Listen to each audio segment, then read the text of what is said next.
Have you ever watched a movie with no resolution, no real end?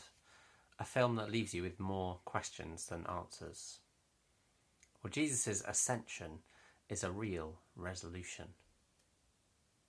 When everything starts to fit together, Jesus is finally in his rightful place. The cross wasn't the end. The resurrection left us with questions. But the ascension, on the other hand, is the beginning of the end. It's the answer to some really big questions for you and me. But what was the ascension? While Jesus died, he rose again to life. He was seen by hundreds of people. But the ascension is when Jesus went up to take his rightful place, seated by his Father in heaven. Without the ascension, we'd have no hope. We'd be in limbo. Mark Cortez said this: the ascension is critical. The ascension is when the king rules, the priest represents, the Spirit comes, the people serve, and the future shines with the brilliance of God's plan. Jesus didn't just ride off into the sunset, leaving us to clean up the mess he left behind. Jesus ascended to the right hand of the Father so that God's plans could be accomplished. I don't know about you, but today it's just too easy to pay for things, isn't it? You don't have to give anything away. All you have to do is put your finger somewhere or wave a piece of plastic in the air. It's hard to know if something's really happened, if you've really paid for something.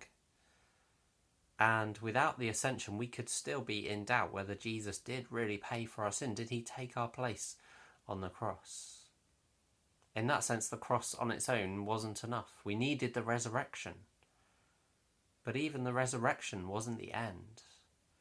For Jesus to be our Saviour, God's promised King, we needed him to take his throne in heaven, to be the way, the truth, and the life.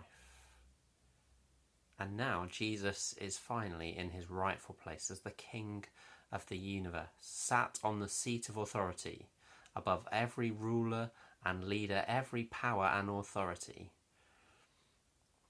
So the answer to whether Jesus is God's promised King, if he's the one that God was going to send, the answer is yes. But you still might be asking, why did Jesus go? It'd be so much easier to tell people about Jesus if I could say, and he's just over there, go and see him. And that would be great for those people that could see him, but what about everyone else?